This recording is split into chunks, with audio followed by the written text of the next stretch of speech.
Welcome to Murder with the Missus. I'm Darren. And I'm Amy. And today we're going to tell you part 2 of George Torres and Sarah Boone.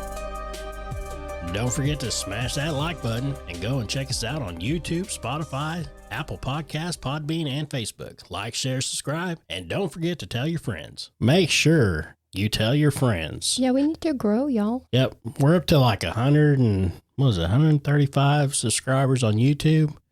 And I'll tell you what, it's like, it's really ridiculous is like the amount of subscribers you need.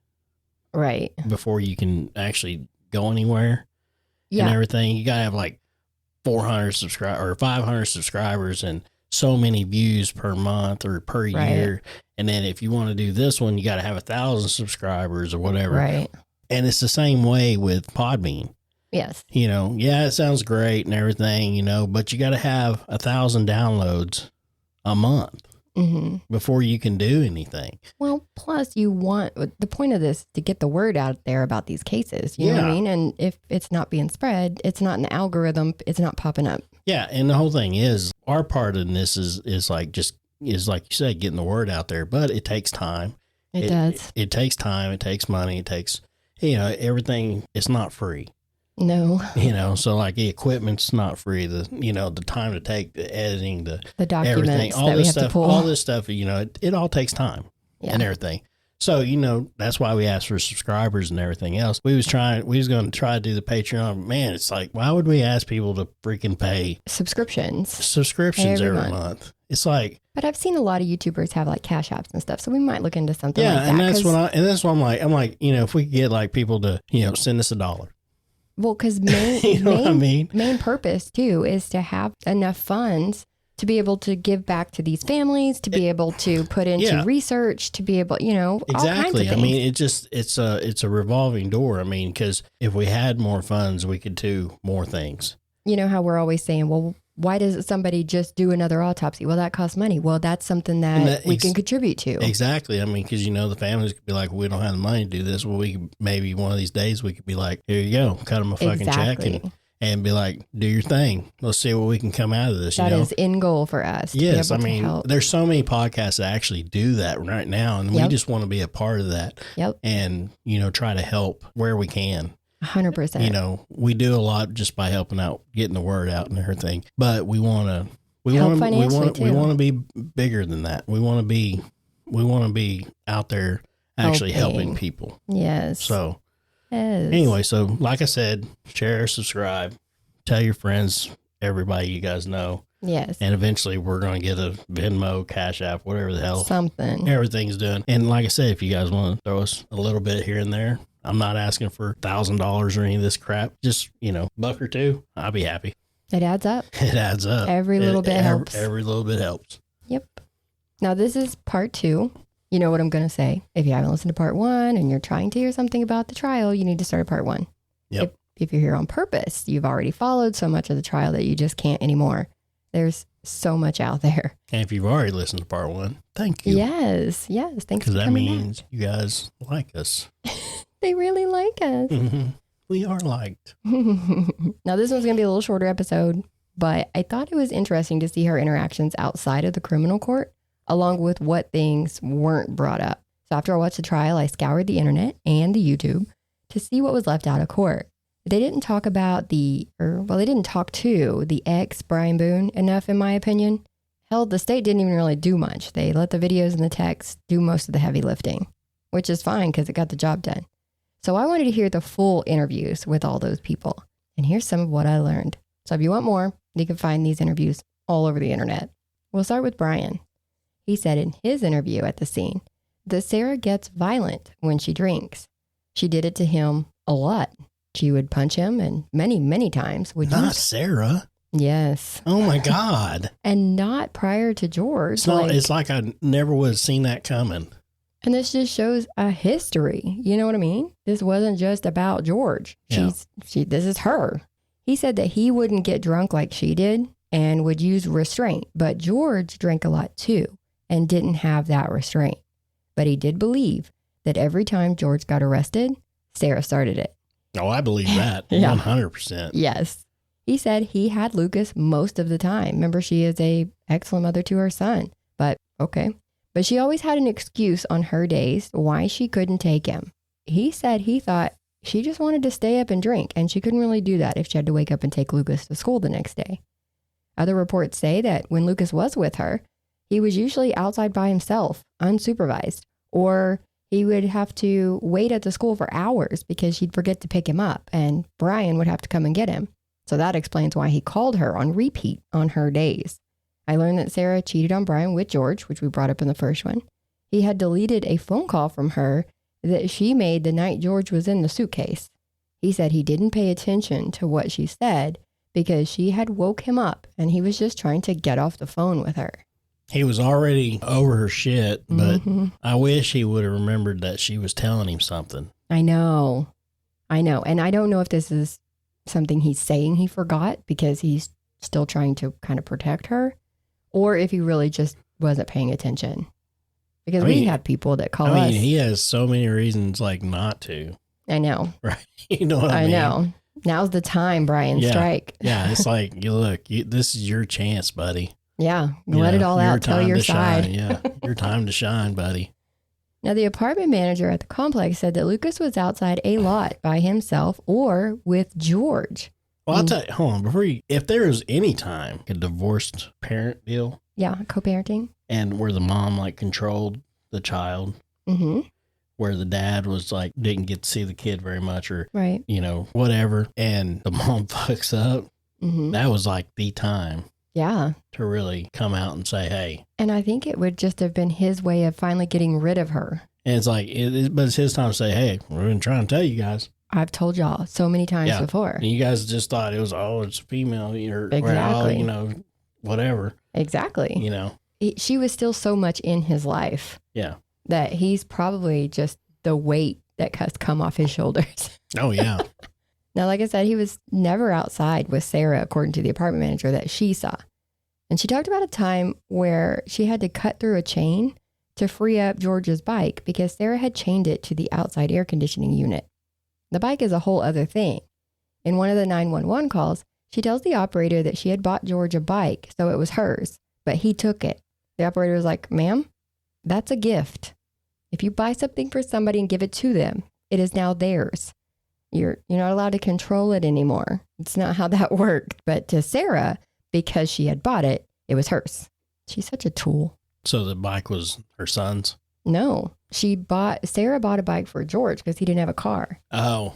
But then she would do things like chain it up. And take it from him. When she didn't want him to be able to leave or use it. I gotcha. Okay. Sorry. Mm-hmm. Missed that. You're fine. And we know that George moved here from Philly. That came out in court. And that he knew someone who worked at the apartment complex from back in the day. And that's a coincidence, which is wild to me. But another thing that the apartment manager mentioned was that he knew two people at the complex from Philly. One was that worker, and he actually took the stand for about 2 seconds. But the other was a tenant. Now, Sarah had come to the office one time saying that tenant was trying to force himself on her. There was a whole confrontation. But a lot of people say that this shows the alienation. She was always isolating George from friends and family and making him dependent on her. And this was allegedly one more tie that she cut from his life. Like, if he wouldn't listen to her and not stop talking to people, she would like make up things and be like, oh, you really want him in your life? He tried to force himself on me. You know what I mean? Or get him kicked out of the apartment. I don't know what her intent was. George's brother's interview taught me that George did call him that day.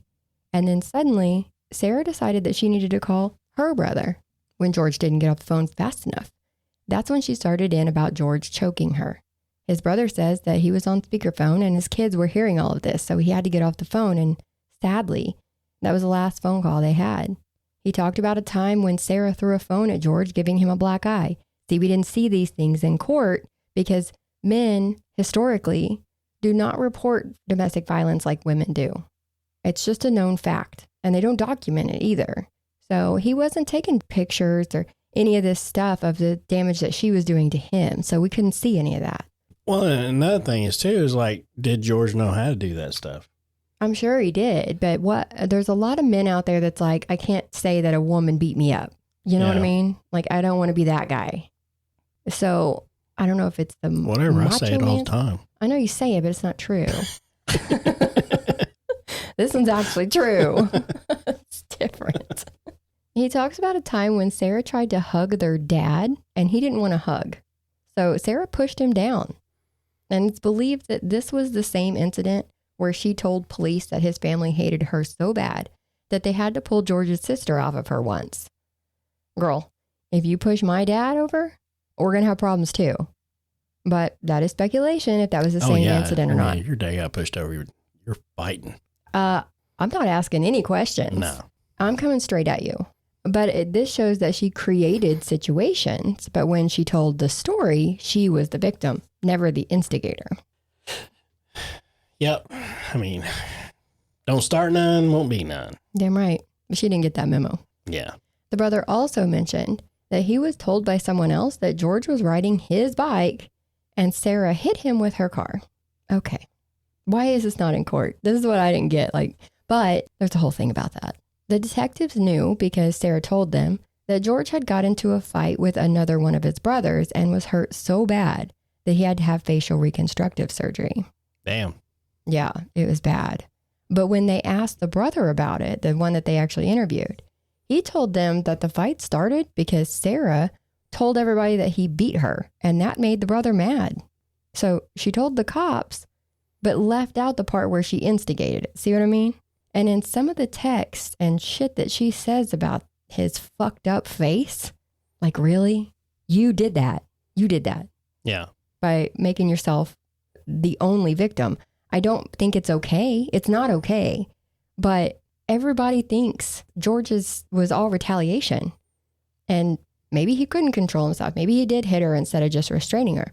But at the same time, she has to take some culpability in this. Hey, maybe he was fucking defending himself. You never know. You never know because we only have her side. Ugh. Now the two neighbors. So these are roommates. Remember, the apartment shares the wall with the townhouse. Yeah. In their full interviews, you find out that one of them heard yelling and fighting on Sunday Funday starting at about 7 p.m. And it kept getting worse. He was hearing, "I hate you," a lot. And then at around 10:30, 11 o'clock, it escalated and then it got quiet. Then he heard the slamming noise that sounded like something bouncing down the stairs, bouncing between the railings and the wall. He was on FaceTime with his girlfriend at the time, and even she was like, "What was that?" And then it got quiet again. So they was fighting. They were already fighting. So they was already fighting. She pinged him in the head and then stuffed him in that suitcase. See? And then tossed his ass down the fucking staircase. Because why else would it be loud, escalated, blah, blah, blah, and then dead quiet? That's a bad choice of words. So that makes more sense. Exactly. Yeah. But he said the walls weren't thin enough that they could hear like regular talking. They could only really hear loud yelling and stuff like that. And they asked him why he didn't call the cops. And he told them about Sarah coming to his back patio while he was outside smoking about 3.5 to 4 months before George died. And she said she knew that he could hear stuff sometimes. And if he ever heard things get really loud, don't say anything. Respectfully, keep your mouth shut. Sounds like an abuser to me. Yeah. Now, a lot of important stuff did make it into court, but not everything. See, they were, I mean, I know it sewed everything that was there, kind of sewed it up for him. Yeah, it was fine. Now, defense wasn't about to bring it up, of course, and prosecution could have brought up all kinds of stuff, but that would have opened up all kinds of other shit. So if somebody gets on there and starts saying things, then the defense is going to come in and start with their questioning. They're going to bring in people to disprove that person. They're going to pull up all their skeletons. It would have just opened up a shit ton of worms. So they just kind of went with what they needed. Boom, boom, boom. Remember I said they pulled their people up on the stand, one after another after another? Yeah. And so they literally just... Oh, no, they did a great job as far as how they handled it. It worked. Yeah, it definitely worked. And as far as her lawyer, yeah, shouldn't have answered that ad, buddy. Shouldn't have answered that ad, no. And it was very interesting to hear the two different perspectives of the roommates, because one had only talked to Sarah a couple of times. He always tried to avoid them because he just didn't want to deal with her, and he had never talked to George. But when he was interviewed, he said George was a bad man. So that means that he was just going off of what Sarah was telling him. And now the other roommate, the one who gave all this information, He was a musician. He tuned Lucas's guitar for them. He had been in their apartment where George showed him some of his artwork. Apparently, he's really good. And he said George was a good artist. He said in his interview that they were cool people, but something was wrong with Sarah. So you got two people with two different views of the couple. But let's get into the other court case. Sarah's income, like I said, is her alimony from Brian.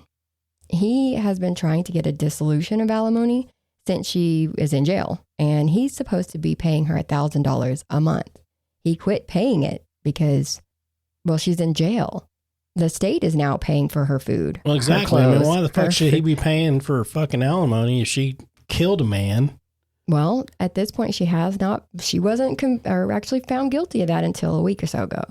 So he was supposed to be paying the alimony this whole time, but he was not. Because alimony, I mean, basically is because she was used to a certain way of life, yeah. Yeah, certain lifestyle. Yes. And everything. So that means that she was a stay-at-home mom, and basically he took care of everything, right? I mean, that's what you would think. I mean, I don't know her full job history, but I know she wasn't good at working. So yeah, she probably was a stay-at-home mom. $1,000 a month could go a long way in jail. That could get you a long way. Get you a lot of cigarette money. You know, because cigarettes are money. That's that currency. Yeah.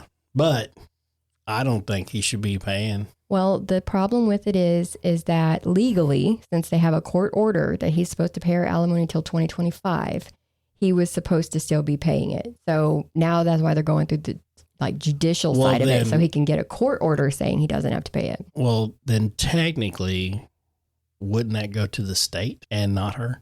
I think of it as like if you have a family member and you don't have the funds to help provide their care at their end of life, you have to put them in a nursing home. And if they're on Social Security, that goes to pay for their care. Yeah. So yeah, if you go by that logic, yes, I would think that whatever he's owed her for the last 4 years should go to the state because they're the ones providing her care. So yes, I agree. That'd be the only thing I could figure. I mean, but she's wanting that Oreo money. She mad. She mad. She needs to get over in that kitchen and earn it. You know? You want her to work in there now? She has to. If she wants to earn commissary money or anything like that. You know how many people are in there that don't have commissary money? That's the whole thing. It's like when you're in prison or jail or anything like that, you literally, all you have to do is pick up trustee work. Yeah. Be on good behavior and pick up trustee work. Everything else is provided for you. And when you get on trustee work, now it doesn't pay much. But you don't need much. You don't need much, but it gets you a little bit on your books. Get you some snackies, some honey buns. Where you can do commissary, where you don't have to rely on family to fucking send you money every fucking month or send you money every fucking week because you owe the fucking Jimbo down the fucking block, you know, cell block C, because you borrow fucking 3 cigarettes off of them. Now you owe them $1,000 worth of fucking cigarettes. Yep. Or honey buns. They're not paying your debt. Honey buns, that's the currency too. I'm just saying, you know, but yeah, I mean, I would say if anything, that money goes to the state. I agree with that. That should be how it works too. Yeah. Especially to put up with her ass. Oh my God. Wait till we get into it. So she's been fighting that. Now she is writing the judge handwritten letters. For someone who has been well acquainted with the judicial system, she seems to forget what the judge is there for. He is not her therapist. He doesn't care about what she feels like she's entitled to. I guess she feels like he needs to know every time that Brian is mean to her.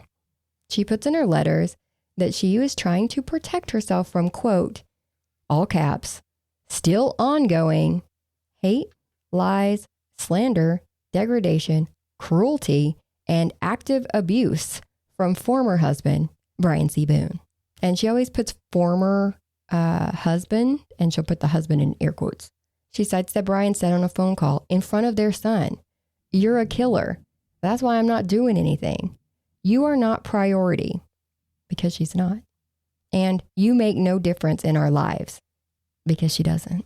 And I agree with him. I 100%. He's done. I mean, his job now is to make sure that Lucas is well taken care of. That's right. And I mean, honestly, if I was Brian, I would pack our shit up and move far, far fucking away. Well, funny you mentioned that too. Oh, okay. At one point, she said that Lucas himself told her Dad says you're annoying and beg all the time. And I lie to you because I can. Dad does all the time. She was big mad that Brian wouldn't order a book and a hot meal for her.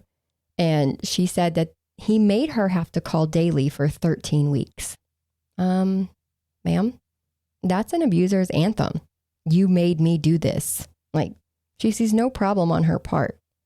The court reminded her that she needed to file correct paperwork, and regardless of what was filed, they were waiting on the outcome of her criminal trial.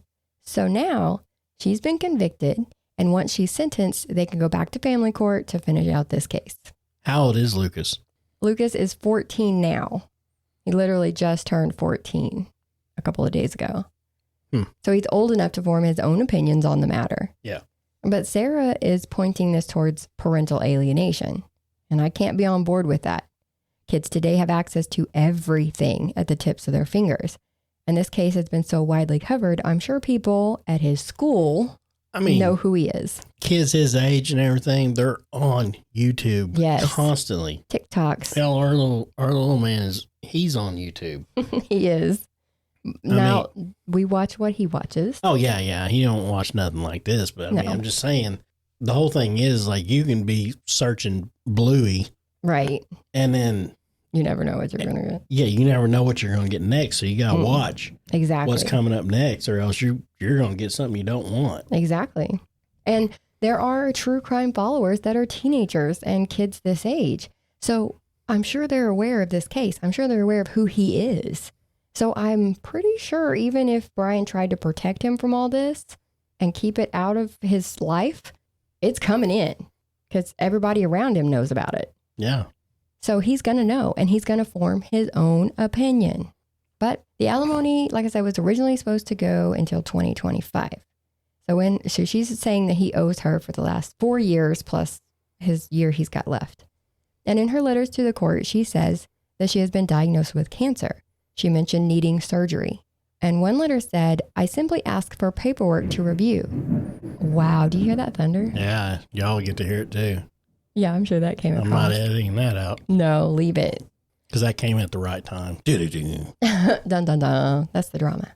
So I simply asked for paperwork to review as I do not have any and am being accused by former husband of being difficult and uncooperative by not signing documents I've never seen or knew existed until being served with a summons notifying me of his means to take all I have left other than the marrow from my bones. She's so dramatic. She talked about being made to cry for a cheeseburger and said, one obscure unfortunate incident does not and will never define who I am. And that's what she says about murdering someone. She complains that he won't send her sugar to help her with her glucose issues. If she does have diabetes, that's medical. And when you're in the custody of the state, they provide your medical care. You don't have to have someone on the outside send you money to get sugar. She's just mad because she won't get her snacks. That's exactly what it is. But the whole thing is like if she is a diabetic, if she does have glucose issues, because I worked for the correctional center. You have, before. Yes. Anybody that has special medical needs, they got them. They have to, yes. We have to give it. We can't deny them of them. No. Because, fuck, if they die. It's on you. It's on us. Yeah. So, Plus, why do you want them to suffer like that? Yeah, because, so if you had, like, glucose or whatever, normally you get, like, orange slices or something like that. There you go. I know this. Absolutely. And it's just a snack. It's just something that they would need just to help them. Right. And everything. Maintain their levels. But they would get special food. They get certain types of food and everything else different from the other inmates. Who were on just a regular diet. Yeah. Yes. And if she does have cancer. She did have surgery. Yeah. So if she does have cancer, they would take her to a state approved facility. And they did. To do it. And she was treated. So that's what I'm saying. It's not like they can't say that she's being mistreated. Because she's saying she's being mistreated. That's what I'm saying. She can't say that they're mistreating her and everything else because she won't get because she has to cry for a fucking cheeseburger. But that's not the jail. She's talking about Brian. Okay. But anyway, I mean, I'm just saying, it's just like she's trying to make it seem like he's not helping her when he doesn't have to help her. Yeah. But she's making it out like the state is not doing their part either. That's true. That's true. And the whole thing is like the state's not in the business of people dying when they're in prison because they are governmentally funded and everything. So the more people they have, the more money they make. Plus basic human rights. Yes. And that too. But that's what I'm saying though. It's just like schools. Yeah. Your kid, the school gets more money for more attendance. That's true. Yes. That's why the United States has the most incarceration rate. Oklahoma has one of the highest. Yeah. So I mean, but that's what I'm saying. So, I think I read where like the United States has the highest incarceration rate because they want that money. They want that money, especially all these private-owned prisons around exactly. here. Yeah. Exactly. Yeah. She's just mad 'cause she's not getting her snacks. Yes, that's exactly what it is. That's all it is. Now let's get into what she gets in trouble for in jail.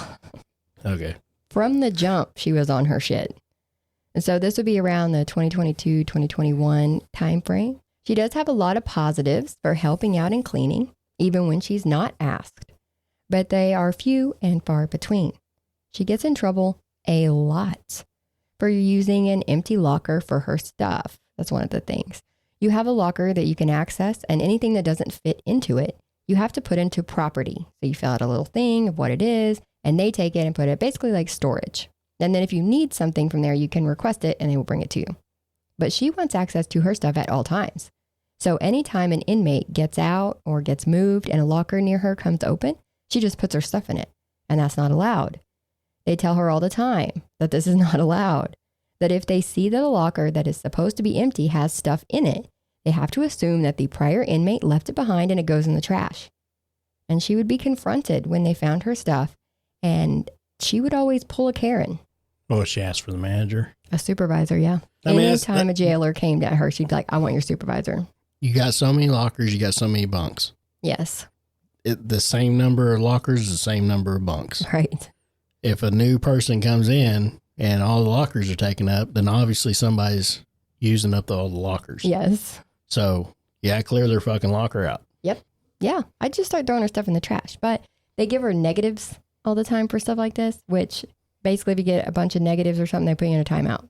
Well, I mean, if she gets too many or whatever, she'll get time added. Well, if she keeps getting them. She hasn't been convicted or anything. She's just in county jail. So but the whole thing is like, it's not helping her case. No, none of this came up in court, but at the same time, like reading through all these, it was ridiculous the amount of time she's gotten in trouble. Yeah. Over dumb shit. Like just follow the damn rules, but the rules aren't for her. Because I mean, eventually she could end up catching more charges. More charges. That's what I'm talking about. You know, I mean, make her clean them toilets. But I mean, she could. I mean, she keeps doing this. She can actually catch another charge. And she should. For like contraband or anything like that. I mean, you know what I'm saying? I mean, we'll get into some stuff. So. Now, she got 1 hour out of her cell every day, and you have that 1 hour to do all of your shit. Take a shower, use the phone. Everything you need to do has to be done in that 1 hour. But she spent all of her time calling Brian and whoever would listen to her, and then throw a fit when she wasn't allowed to have extra time to take a shower. She was warned several times. You have 30 minutes left. You have 15 minutes left, etc. But she would do what she wanted and then get mad at the system when it wouldn't bend for her. And she was always in trouble for talking or being out of her cell without her ID card. She was constantly challenging the rules, the staff, the trustees. She refused breakfast a lot. You see a lot of that on the list. And you see that she goes back and forth between having a soy allergy and not having a soy allergy. Some days she would request a special bag meal instead of a regular tray. And some days she would refuse the bag meal and request the tray. So it sounds like it depends on if she wanted to eat what they were serving that day. Then she would have a soy allergy and need something else. I bet she's pissing off the other inmates too, not just the staff. Oh, yeah. I mean, oh, yeah. You know, the whole thing is like, if you want to try to keep bending the rules and all this other stuff, all right, go to the hole. I wish counties had holes. You know? Yeah. When she goes to prison, it's going to be a wake up. Well, I mean, that's called holding. They put them in holding. Yeah. It's kind of solitude. Yeah. That's what they call it. They call it holding, and they would put her in there for like an hour or two a day. I mean, when she would act up. You know, when I worked as a jailer, And, you know, we had some guys that were pissy towards the staff or anything like that. Yeah. I mean, and it was a constant fucking thing. Yeah. We'd stick their ass in there. That would be their new fucking cell for like a week or two till they straighten their ass up. See how you like that? It could be worse. They would get their 1 hour a day. Yeah. And those holding cells are not better. They're worse than the fucking other ones. So, I imagine. So after a week, you're ready to fucking come. Yeah, that's what it's meant for. Yeah. They're punishments. Ugh. Now, as far as other inmates, she did complain that 2 other inmates were harassing her and calling her a killer. And she wanted those 2 inmates separated and moved. Not her. What was they like? What's up, killer? No, they were yelling at her from their cells. Oh, like murder? You're a killer. Yeah. Now, she wanted to stay where she was. So she just wanted them moved and away from her. And when the other inmates were asked about it, they were like, yeah, we didn't do that. She's lying. So this comes right back to when she made allegations to get somebody kicked out of the apartment or things like that. Like, she's still doing the same shit. A couple weeks later, after that incident, she had a shakedown where they came to her cell and went through her shit to make sure she didn't have anything she's not supposed to have. They found a bottle of lotion that had an unknown white powdery substance in it, which I don't know if she picked up a drug habit while she was in there, because remember, there's no history of drug use for her or George, only alcohol. In jail, contraband is a lot of things, and the white powder could have been baby powder or cornstarch. I mean, anything that they're not supposed to have, but it's just a simple thing. But it's not allowed in your cell, either way. She had paper clips, Kleenex, other random shit, but she had a Head and Shoulders shampoo bottle with hand sanitizer in it. I immediately went to that she was drinking it, because you can get drunk off of hand sanitizer. And she was a big alcoholic, so that's what I immediately went to, but I don't know if that's true or not. Man, that's... Whew. If you're desperate times, bro. Good Lord. Yeah, people do it. That and mouthwash, like, ugh. And they asked her about that bottle with the white powder in it, and she said that it was a former inmate's and she didn't know what it was. 2022 was much of the same, getting in trouble for excessive property. They even had to padlock the other lockers just to keep her out. And yeah. And in October, she had another shakedown, and she had 3 sandwiches and 30 slices of cheese. Gross. Where the fuck she get 30 slices of cheese? I don't know if she's trading for them or hoarding them. I don't know. All I know is we refrigerate our cheese slices. I don't do sweaty cheese. I don't do moldy cheese. Yeah. But she somehow managed to hoard back. You did have a friend that like carried cheese in her purse. In her purse. Yeah. You want some cheese? I'm like, you keep your sweaty purse cheese. I'm good. So she's a rat. She's a rat. Yeah. She's well, doing rat shit. What do you expect? She's doing that rat shit. Yeah. And she said she was allowed to have them because of her diabetes. But she also had like Oreos and shit. So I don't know how that worked. I know.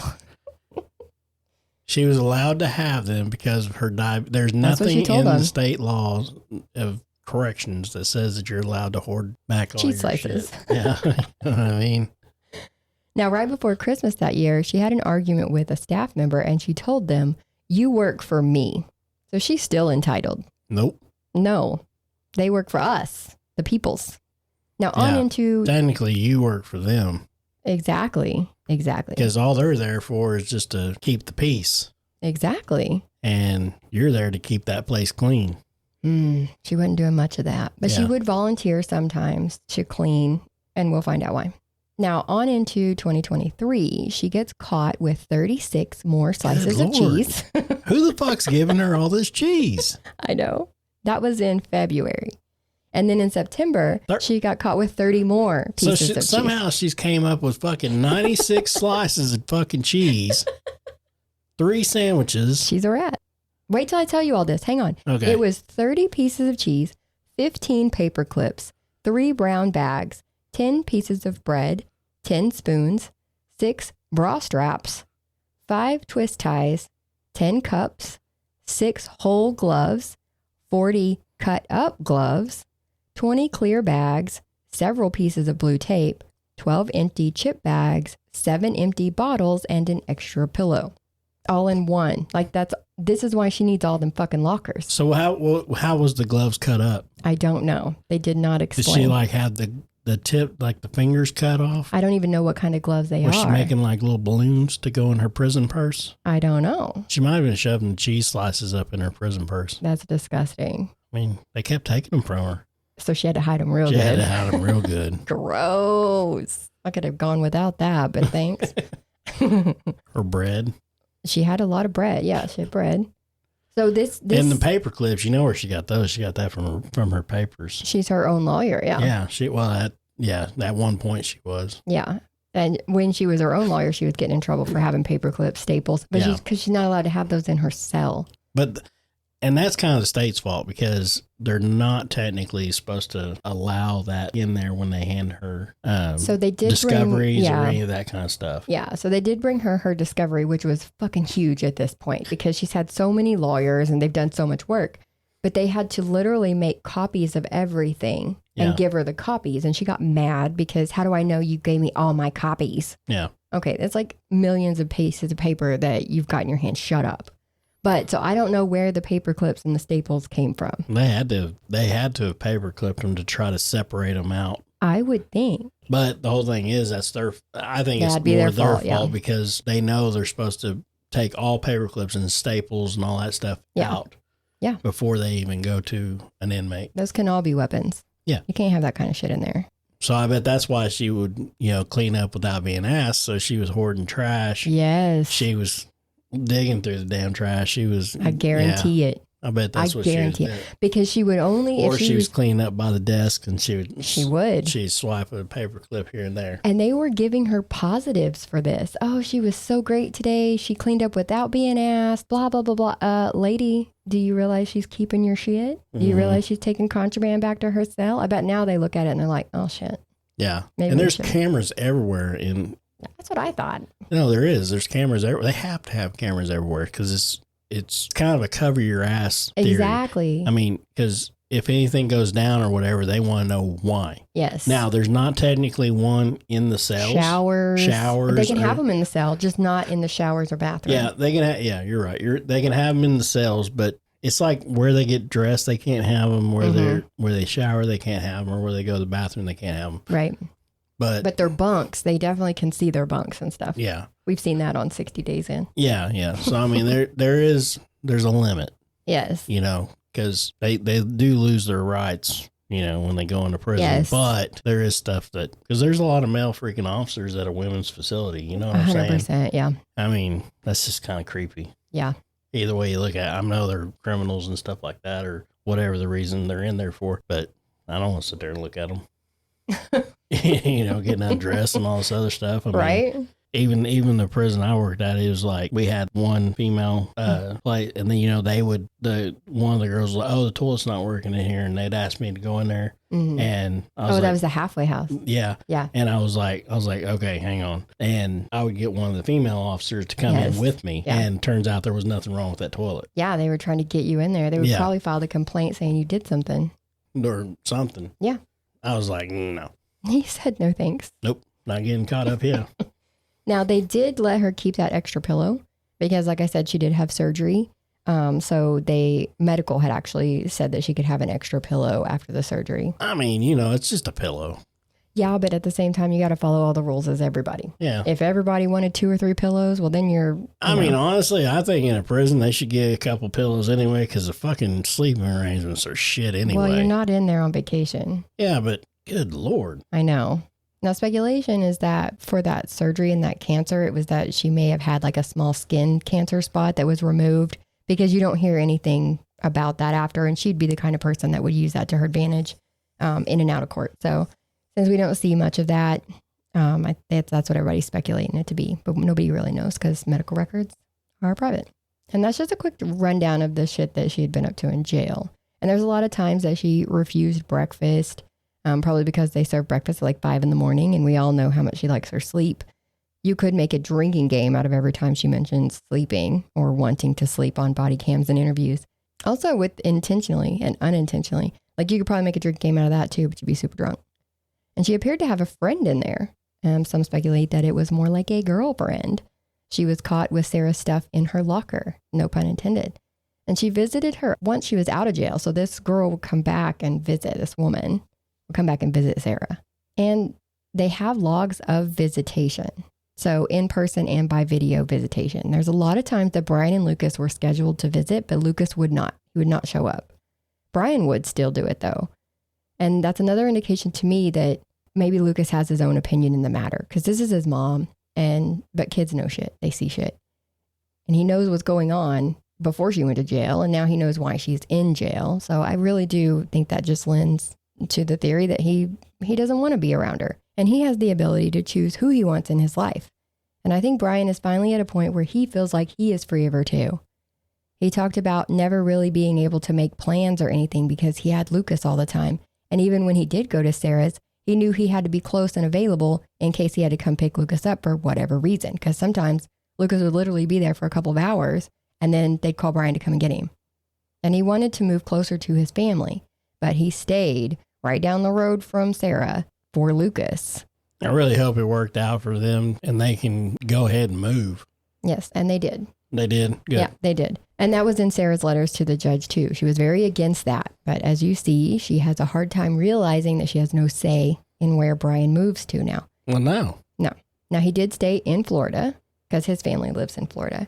According to her, he even let her know that he had moved closer to the prison where she would be staying. She really hated that because she hadn't been convicted yet. And so that was basically him she saying, ain't getting out. No. So she was thinking that she was going to get away with this. She was thinking they'd find her not guilty. So with Brian saying, well, we moved closer to the prison where you're going to be, that to her was him being like, you're guilty. And she did not like that at all. She was very upset. So if you want to do a deep dive and get all of the tea, there's a lot of coverage on the court case, as we've said, but there's also deep dives on the jailhouse shenanigans and the alimony case. So look it up at your leisure if you want some more information. We just wanted to give you kind of a rough draft of what she's doing behind the scenes. And we'll be updating the criminal case, but probably not the family court. I think that they said that they would have to wait until sentencing. But if the minimum time she's going to get is 22 and a half years, I don't see how it even matters. She's not going to be out before he turns 18. I think they're done. I do too, just because of everything she's done and said and tried to get out of it and make stuff up. And I guarantee you, if she gets 22 years, the way she's acting in jail, yeah, it's going to be a rough. She's going to get so much time added onto her. Yeah, in prison. Yeah, she's going to have a rough go of it. She's going to get slapped in the face with it, and it's going to be a hard reality for her. I think that at some point she's going to rub somebody the wrong way, because it's not all nice people in prison. There are some mean people in there. I don't know if you believe that or not, but I don't know what people think happens in prison, but they're not going to take her shit. Well, no, and the bad thing is, like, say that she does do this or whatever, and then she gets put into a halfway house. If you fuck up in a halfway house and everything, you're gone. You go right back for the remainder of your sentence. And since she doesn't like to follow rules, she'd be the one that wouldn't come back on time or went where she wanted when she wasn't supposed to. Yeah. Yeah, there's so much going on here, but I could see that. And I like I said, I hope she gets life, but that's we're gonna find out. That's what she deserves. We got about a month left, and then they'll do her sentencing, and we'll definitely let y'all know. Absolutely. All right, well, guys, don't forget to tell your friends, tell all your family members, tell anybody you guys think would like our podcast. Yeah, we would enjoy to have them. So, till next time, we'll see you later. Bye.